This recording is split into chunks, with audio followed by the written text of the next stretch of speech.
I agree with you that the mainstream media is not just biased, it's just like all propaganda all the time. And the turning point for me in realizing this was COVID.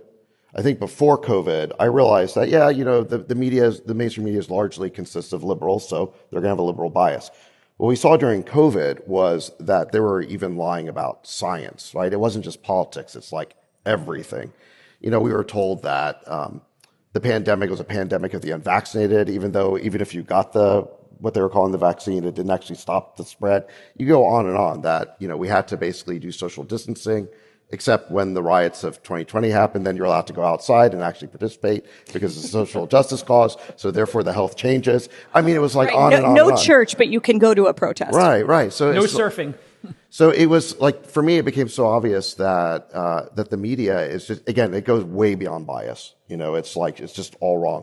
Now, at the same time, I think that you do raise a good point, which is once you're outside the world of the prestige media, yeah, you are kind of on your own. You're on independent platforms.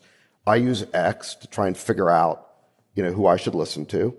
And the way I do it is I compare who said what compared to what actually happened. So like who ended up being right about the issues. And then I will follow them more and I will defollow the people who are wrong. It's really simple. For example, on the issue of Ukraine, the number one quoted source in the mainstream media is a think tank called the Institute for the Study of War. It's basically a neocon-funded think tank who are the relatives of Victoria Nuland, who was the architect of our policy in Ukraine. Everything they've written over the past 2.5 years about Ukraine has been proven wrong.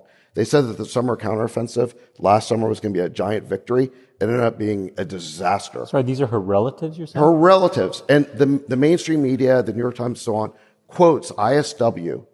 If you go look at the citations, it is the single most cited authority by the mainstream media, and they are consistently wrong.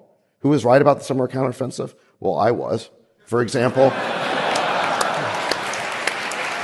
While we're handing out credit. And I certainly didn't need to be paid by the Russians. I just figured out what the truth was. Okay, J. Cal? So, you bring up these, these stories about Russian influence or whatever. The real influence operation in this country is by the mainstream media. They're the ones who are spreading disinformation about the war in Ukraine and so many other issues on a scale that dwarfs what any of these like handful of podcasters that most people have never heard of can ever hope to accomplish.